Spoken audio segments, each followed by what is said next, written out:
Blika était un petit village paisible, caché dans les collines du royaume de Badou. Les habitants y menaient une vie simple, ils cultivaient, allaient chercher de l'eau, et le soir, ils s'asseyaient ensemble pour discuter. Tout le monde se connaissait à Blika, et les nouvelles circulaient rapidement. Si quelque chose arrivait à une personne, dès le lendemain matin, tout le village en parlait. Mais dernièrement, la peur s'était installée dans le village. Depuis quelques mois, des jeunes femmes étaient retrouvées mortes, l'une après l'autre. Personne ne savait ce qui les tuait, mais une chose était toujours la même, les marques étranges sur leur cou. Elles ressemblaient à des morsures de serpents, mais personne ne pouvait en être certain. Aucun serpent n'avait jamais été vu près des femmes quand elles mouraient. C'était comme si les décès se produisaient en secret, ce qui rendait la situation encore plus effrayante. Le chef du village, Roi Zota, envoya des chasseurs dans la forêt pour trouver le serpent, mais ils revinrent bredouille. Les décès ne s'arrêtèrent pas, et la peur ne fit que croître. Les mères commencèrent à avertir leurs filles de ne pas se déplacer seules la nuit. Même en plein jour, les femmes ne se sentaient plus en sécurité. Le village autrefois animé devint silencieux, et les gens ne se faisaient plus autant confiance qu'avant. Mais il y avait une personne qui ne semblait pas se soucier de toute cette peur. Yovo. Si vous demandiez à n'importe quelle femme de Blika qui était l'homme le plus beau du village, la réponse était toujours la même, Yovo. Grand, avec un corps musclé qui montrait son dur travail de constructeur, sa peau était lisse et foncée, et ses yeux brillaient comme s'il savait toujours quelque chose que les autres ignoraient. Yovo avait un charme irrésistible qui faisait oublier aux femmes toutes leurs peurs. Quand il se promenait dans le village, les femmes riaient et rougissaient, espérant qu'il les regarderait. Et quand il le faisait, c'était comme si le soleil ne brillait que pour elles. Yovo savait comment utiliser son apparence et ses douces paroles. Ce n'était pas seulement son beau visage, mais aussi sa façon de parler, de se mouvoir, et de toujours sembler en contrôle. Il pouvait faire en sorte qu'une femme se sente unique au monde. Mais derrière tout ce charme et cette beauté, Yovo cachait un secret dangereux. Il ne se souciait pas de la peur qui régnait dans le village, ni des morts. Il continuait sa vie comme si tout allait bien. Yovo savait qu'il était beau, et il ne le cachait pas. Il marchait dans le village avec confiance, la tête haute, toujours à la recherche de sa prochaine proie. Les femmes de Blika étaient attirées par lui comme des abeilles par du miel, que ce soit au puits, au marché ou dans les champs. Dès que Yovo était dans les parages, elles ne pouvaient plus détourner les yeux. Mais ce n'était pas seulement une question de physique. Yovo avait une façon de parler qui faisait sentir chaque femme spéciale. Il savait toujours quoi dire au bon moment.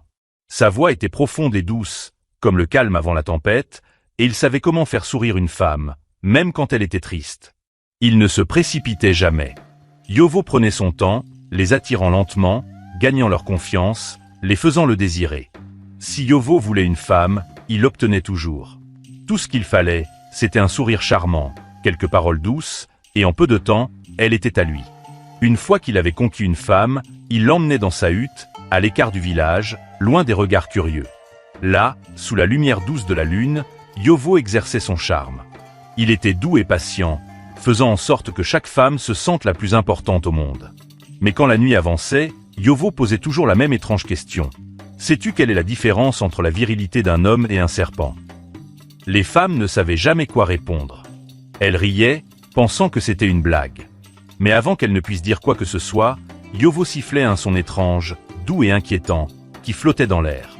Les femmes commençaient alors à se sentir mal à l'aise, comme si quelque chose d'horrible allait se produire. Et c'est là que cela arrivait. Quelque chose changeait dans la pièce, et avant qu'elles ne puissent réagir, elles ressentaient une sensation froide et lisse sur leur peau. Un serpent, sombre et dangereux, sortait lentement des vêtements de Yovo. Les femmes restaient figées, leur peur trop forte pour crier ou fuir. Le serpent s'enroulait autour d'elles lentement, comme s'il jouait avec sa proie. Puis, d'un coup rapide, il les mordait au cou. La morsure était toujours la même, 2 marques nettes, comme des crocs s'enfonçant profondément dans leur peau. Le venin se propageait rapidement. Les femmes haletaient, leur corps tremblant alors que le poison prenait effet. En quelques minutes, tout était fini.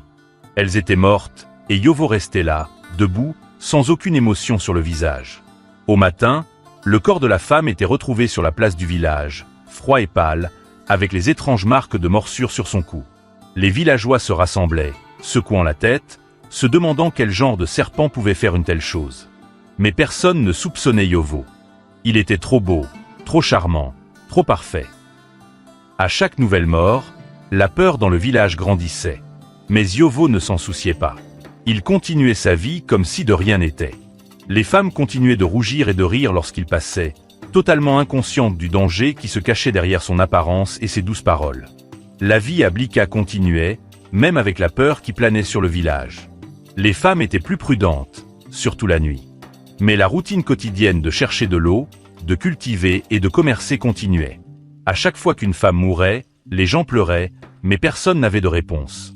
Le chef du village, Zota, essayait de calmer les habitants, mais au fond, tout le monde savait que quelque chose n'allait pas, et que ce n'était pas un simple serpent qui causait ses décès.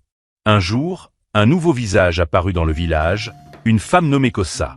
Elle était différente des autres femmes de Blika, grande et gracieuse, avec une peau qui brillait comme du bois poli.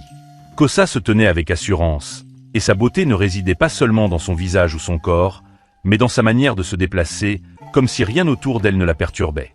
Elle était venue rendre visite à sa tante qui vivait à la lisière du village, et dès son arrivée, elle attira l'attention de Yovo. Yovo remarqua Kossa dès la première fois qu'il la vit au puits. Contrairement aux autres femmes qui ne pouvaient s'empêcher de le regarder ou de rougir quand il passait, Kossa n'était pas impressionnée. Elle ne riait pas, ne le regardait pas, et ne lui souriait même pas.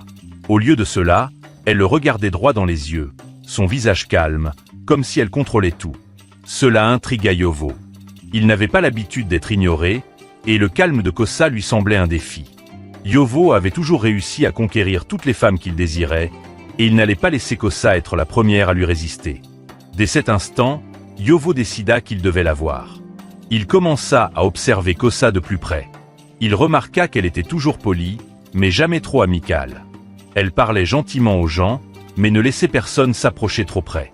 Cela ne fit qu'augmenter le désir de Yovo. Il n'était pas seulement attiré par sa beauté, mais aussi fasciné par son mystère, par sa force. Plus il la regardait, plus il devenait déterminé. Yovo n'était pas habitué à l'échec, et il n'allait pas commencer maintenant. Il se mit à suivre Kossa, cherchant des occasions de lui parler, de la charmer comme il l'avait fait avec tant d'autres. Mais chaque fois qu'il l'approchait, Kossa gardait ses distances, comme si elle savait quelque chose qu'il ignorait. Un après-midi, Yovo trouva son moment. Kossa était au puits, remplissant son pot d'eau, et il y avait moins de monde autour. Yovo s'avança vers elle, son sourire habituel aux lèvres. « Kossa, dit-il d'une voix douce, profonde et sucrée comme du miel, laisse-moi t'aider à porter ça. » Kossa le regarda sans expression. Elle ne semblait ni impressionnée par son apparence ni charmée par ses mots, ce qui poussa Yovo à vouloir la conquérir encore plus. Il attendit qu'elle rougisse ou qu'elle rit comme les autres, mais au lieu de cela, elle hocha simplement la tête. « Si tu insistes, dit-elle calmement, en reculant pour le laisser prendre le pot. Yovo ressentit une petite victoire. Il souleva le pot facilement et le plaça sur sa tête, en s'assurant de montrer sa force. Pendant qu'il marchait vers la maison de sa tante, Yovo tenta de faire la conversation, mais Kossa resta silencieuse. Elle répondait à ses questions poliment, mais sans en dire plus que nécessaire. Ce n'était pas ce à quoi Yovo était habitué, mais il se disait qu'il ne s'agissait que d'une question de temps avant qu'elle ne succombe à son charme. Toutes les femmes finissaient par le faire. Elle fait simplement semblant d'être difficile, se dit-il. Il devait simplement redoubler d'efforts avec celle-ci. Après cette rencontre au puits, Yovo ne parvenait plus à sortir Kossa de son esprit. Elle n'était pas comme les autres femmes de Blika. La plupart auraient fondu sous son sourire, riant et rougissant, mais pas Kossa. Elle était différente. Plus elle restait distante, plus l'obsession de Yovo grandissait. Il n'avait pas l'habitude qu'une femme ne lui accorde pas l'attention à laquelle il était habitué. C'était nouveau, frustrant, et cela ne faisait que renforcer son désir pour elle. Yovo avait toujours obtenu ce qu'il voulait des femmes avec peu d'efforts. Un sourire, quelques mots doux, et les femmes de Blika étaient à lui. Elles étaient toutes pareilles, dociles, prêtes à être séduites. Mais Kossa, elle, ne tombait pas dans ses pièges. Elle semblait immunisée à son charme, et cela rendait Yovo fou. Jour après jour, il observait, quand elle allait chercher de l'eau, quand elle se promenait au marché, même quand elle se rendait à la ferme avec sa tante. Kossa se déplaçait avec une force tranquille qui la rendait unique. Elle ne semblait se soucier de l'opinion de personne, encore moins de celle de Yovo. Elle menait sa vie paisiblement, et cela la rendait encore plus attirante à ses yeux. Yovo commença à trouver des excuses pour lui parler. Au début, c'était des petites choses. Proposer de l'aider à porter son fardeau, tenter de faire la conversation, essayait d'attirer son attention de quelque manière que ce soit. Mais peu importe ce qu'il faisait, Kosa restait polie mais distante. Un soir, Yovo n'en pouvait plus. Il décida qu'il devait en faire plus, qu'il devait reprendre le contrôle de la situation. Il ne pouvait pas laisser Kosa lui échapper. Il n'avait jamais échoué avec une femme auparavant, et il n'allait pas commencer maintenant. Yovo savait que Kosa visitait souvent la petite ferme de sa tante, juste à l'extérieur du village, où elle cultivait des ignames et des légumes. Il décida de l'attendre là. C'était une soirée chaude, et le soleil commençait à se coucher, projetant une douce lumière orangée sur les champs. Yovo s'appuya contre un arbre, les bras croisés sur la poitrine, les yeux fixés sur le chemin menant à la ferme. Enfin, il la vit. Kosa marchait lentement. Ses pas étaient réguliers et gracieux. Elle portait un panier d'ignames sur la tête, le dos droit, son visage toujours aussi calme. Quand elle s'approcha, Yovo s'avança, bloquant son chemin. « Kosa » dit-il, sa voix profonde et douce. « Tu m'évites. » Kosa leva un sourcil et le regarda sans perdre son calme. « Je n'ai rien fait de tel, Yovo, » répondit-elle tranquillement. « J'étais simplement occupée. » Sa réponse l'irrita. Yovo n'avait pas l'habitude d'être éconduit de cette façon. Il était habitué à ce que les femmes soient ravies de le voir, et non pas à agir comme s'il n'avait aucune importance. Mais il força un sourire, essayant de garder son sang-froid. « Tu es toujours si sérieuse, » dit-il en se rapprochant. « Pourquoi ne me laisserais-tu pas t'accompagner? On pourrait mieux se connaître. » Kosa le regarda longuement, son visage toujours impassible. Pendant un moment, Yovo crut qu'elle allait accepter.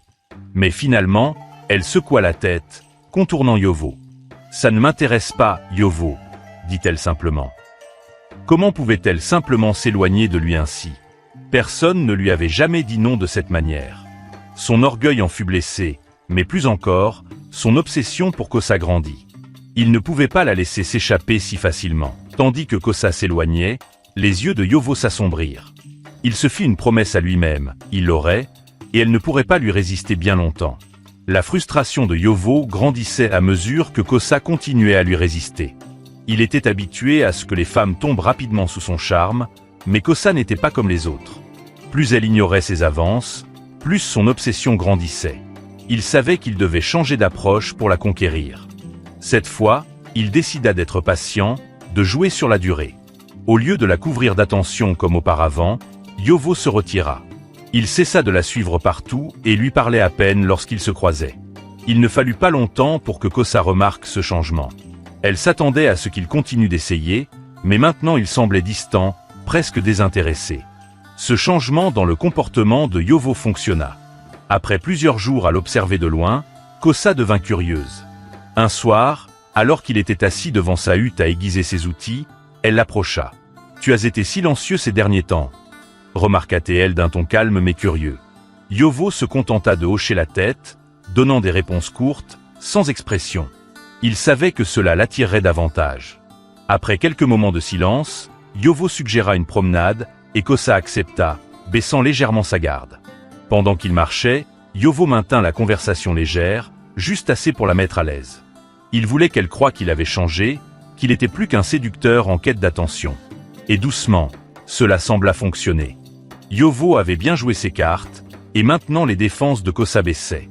Elle ne le regardait plus avec méfiance, et ses réponses, autrefois réservées, devenaient plus douces.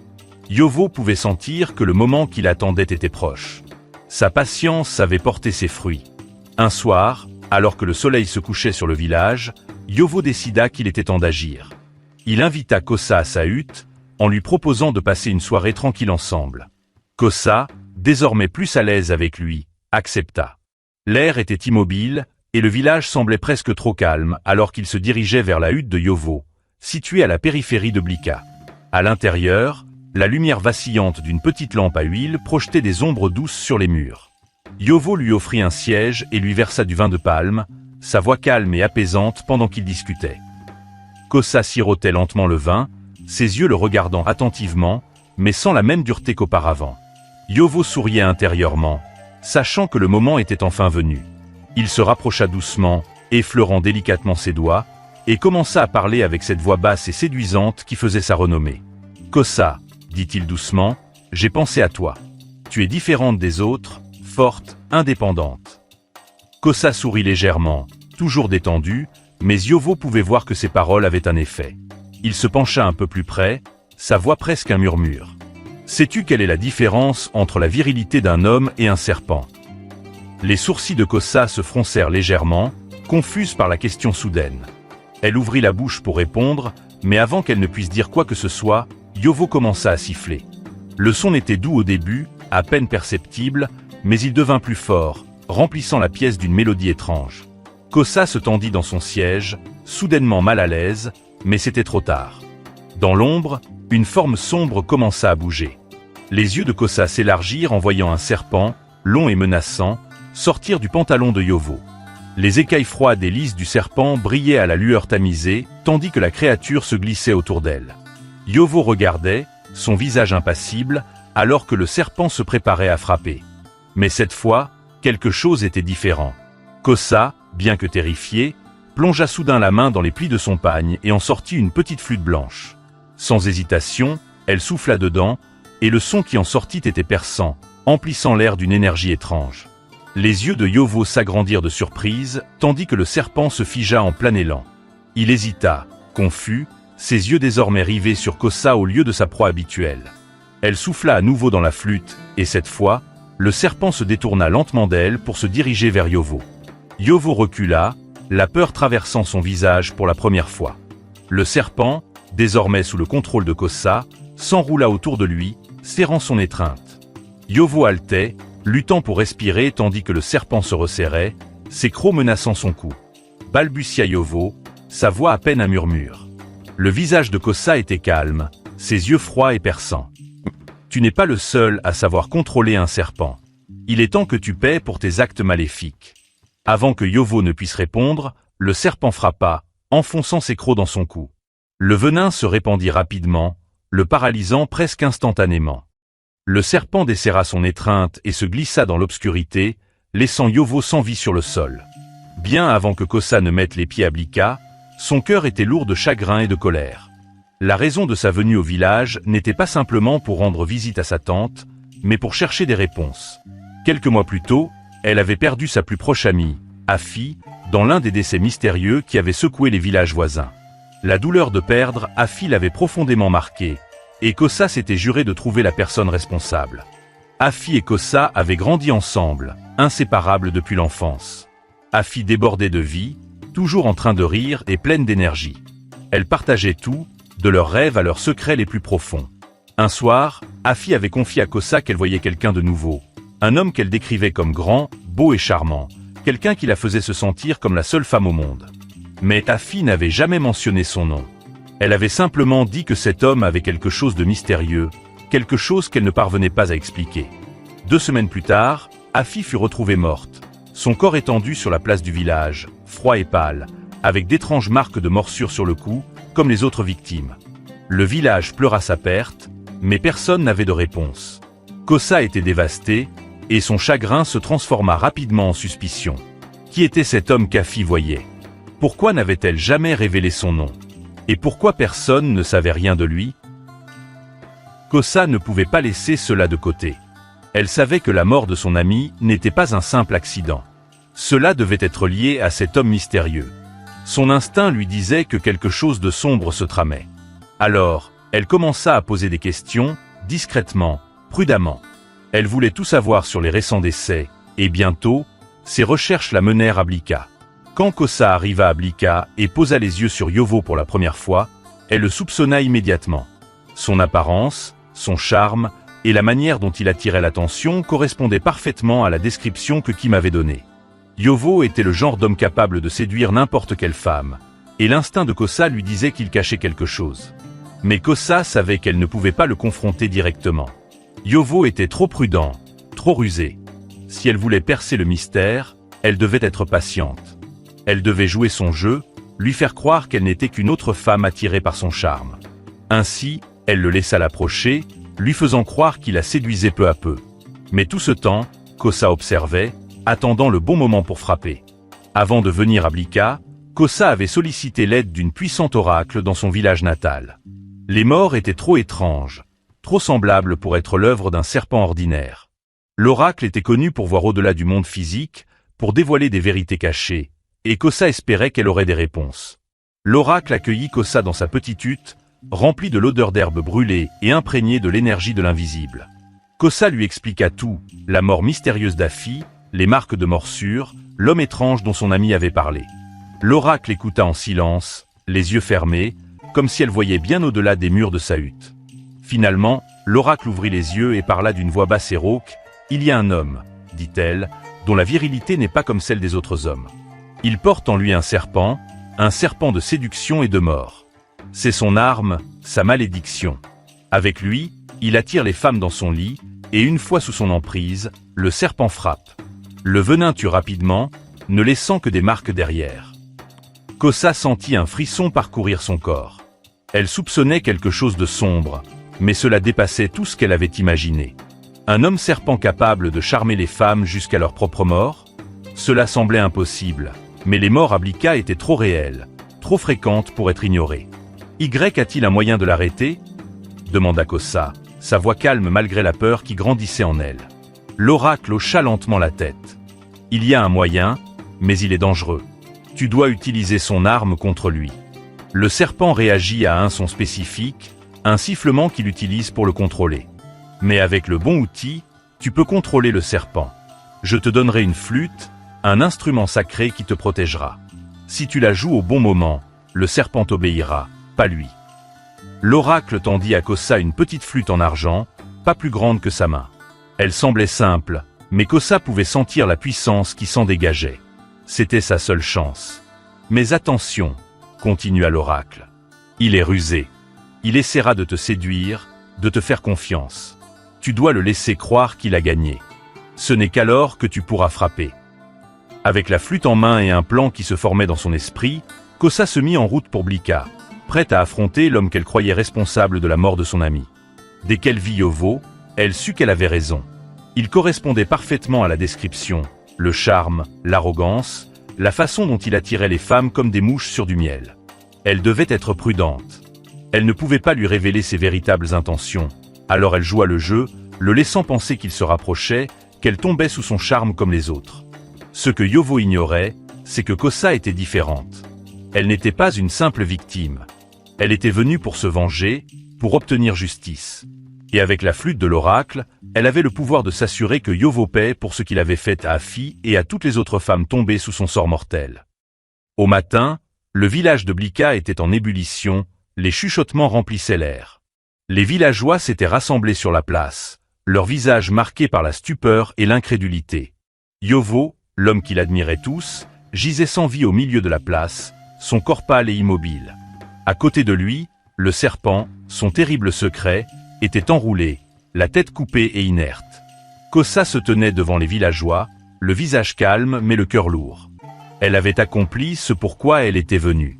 Elle avait vengé son ami Afi et mis fin à la terreur qui avait hanté les femmes de Blika pendant si longtemps. Le village était silencieux lorsqu'elle prit la parole, sa voix claire et assurée. « Je ne suis pas une simple visiteuse », dit-elle en balayant la foule du regard. « Je suis venue ici avec une mission, trouver l'homme responsable de la mort de mon ami Afi et mettre un terme au meurtre. » Yovo, avec tout son charme et sa beauté, n'était pas ce qu'il semblait être. Il était à l'origine de toutes ces morts dans ce village. Il utilisait son serpent, caché en lui, pour séduire et tuer les femmes. Les villageois étaient sous le choc. Ils n'avaient jamais soupçonné Yovo, le beau et charmant bâtisseur, d'être la source de tant de douleur et de misère. Pendant des années, il avait vécu parmi eux, gagnant leur confiance, tout en cachant la sombre vérité derrière son sourire. Ils avaient été aveuglés par son charme, par son allure parfaite, sans jamais imaginer qu'il était un monstre déguisé. Des murmures d'incrédulité parcouraient la foule. Certaines femmes, qui avaient autrefois ri et rougi en sa présence, restaient silencieuses, leur visage pâle de choc. D'autres baissaient la tête, honteuses, réalisant à quel point elles avaient failli devenir ses victimes. Mais maintenant, la vérité était claire. Le règne de terreur de Yovo était terminé, et le village était libéré de l'obscurité qu'il avait envahi pendant si longtemps. Les années passèrent, et l'histoire de Yovo et de son serpent devint une légende à Blika. Les mères racontaient l'histoire à leurs filles, les mettant en garde contre les dangers de se laisser séduire par le charme d'un homme sans connaître son cœur. Le conte de Yovo devint une leçon pour tous, rappelant que tout ce qui est beau n'est pas forcément bon, et que parfois, le danger se cache derrière le sourire le plus doux. Le nom de Kosa devint synonyme d'honneur à travers le royaume d'Ewe. On parlait d'elle avec respect, sa bravoure et sa sagesse célébrées par le peuple. Elle avait affronté un monstre, l'avait déjoué, et avait sauvé d'innombrables femmes de subir le même sort que son amie bien-aimée, Afi. Son nom était murmuré avec fierté par les femmes de Blika, et son histoire fut transmise de génération en génération. Quant à Yovo, son nom fut oublié, enseveli dans la poussière de l'histoire. On ne parlait plus de lui, sauf comme un avertissement à ceux qui pourraient être tentés d'utiliser le charme et la tromperie pour faire le mal. Les villageois se souvenaient des ténèbres qu'il avait apportées, mais jamais ils n'honoreraient sa mémoire. Le village de Blika retrouva sa prospérité. Les femmes étaient en sécurité, et la peur qui avait si longtemps pesé sur le village s'était dissipée.